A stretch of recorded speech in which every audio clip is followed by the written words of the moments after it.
대구시가 설림복지재단과 산하시설에 대해 고강도 혁신을 추진하기로 했다는 소식, 저희 뉴스 시간을 통해 전해드렸는데요.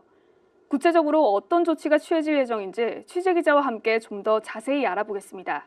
이동욱 기자 나와 있습니다. 안녕하세요.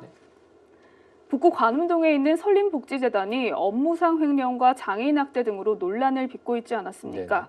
먼저 설림복지재단이 어떤 시설인지부터 말씀해 주시죠. 설림복지재단은 지난 1994년 1월에 설립됐습니다. 사업장의 주 소재지는 북구 관음동이고요. 이사 8명과 감사 2명으로 구성된 지역의 대표적인 복지재단입니다. 현재 설림복지재단에서는 9곳의 산하시설을 두고 있는데요. 대구에 7곳, 경북 7곳에 2곳이 있습니다. 이곳 산하시설에 투입되는 비용만 한 해에 92억 원의 보조금 금액이 투입이 되고 있습니다. 보조금 금액이 92억 원이면 꽤 큰 규모라고 생각이 되는데 네.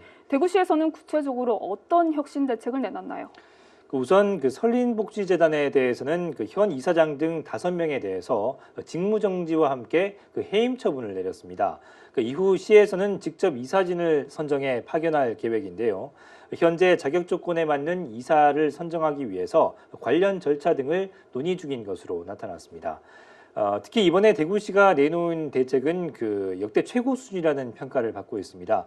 그만큼 복지 비리를 엄단하겠다는 행정기관의 의지로 해석되는 부분입니다. 그리고 재단 산하시설에 대해서는 또 별도의 어떤 조치가 내려졌나요? 앞서 말씀드렸다시피 설림복지재단은 대구와 경북에 모두 9곳의 산하기관을 두고 있습니다. 대구에서는 이들 재단 산하시설에 대해서 시설 폐쇄와 위탁법인 변경, 그리고 보조금 지급 중단 등 별도의 조치를 내렸습니다.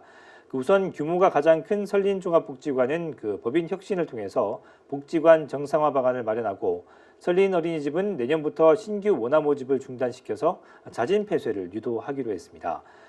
주간보호센터 2곳은 시설을 폐쇄한 뒤 운영법인을 재선정해 위탁하고, 건강가정 다문화가족지원센터와 장애인 보호작업장 2곳은 계약을 해지한 뒤 다른 법인으로 운영 주체를 변경하는 등의 절차를 밟을 예정입니다.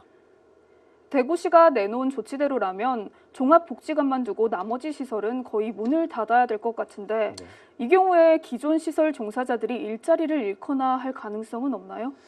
북구청 관계자는 설령 다른 법인으로 운영 주체가 바뀌어도 기존에 일하던 직원들은 고용을 보장받는다고 설명을 했습니다. 향후 새로운 법인과 시설 위수탁 계약을 할 때 기존 직원들을 승계하도록 조건을 달기 때문이라고 했는데요. 운영하는 기관만 바뀌지 안에서 일하는 직원들은 영향을 받지 않는다, 이렇게 설명했습니다. 그나저나 이번 대구시의 조치로 최근 행정사무조사 특위를 구성한 북구의회의 입장이 꽤 난처한 입장이라고 하는데 어떻습니까? 그렇습니다. 대구시가 설린 복지재단에 대해서 유례없는 고강도 혁신책을 내놓으면서 향후 북구의회가 추진할 사회복지기관 행정사무조사는 여론의 주목을 받지 못할 가능성이 커졌기 때문입니다. 물론 행정사무조사 대상이 설린 복지재단이 아니라 지역 사회복지시설을 관리를 담당하는 북구청이기 때문에 약간 다른 부분도 있습니다. 하지만 이미 강력한 조치가 취해진 뒤에 진행되는 행정사무조사이기 때문에 이것을 바라보는 시각이 곱지만은 않은 것이 사실입니다. 네, 이동욱 기자 오늘 말씀 감사합니다.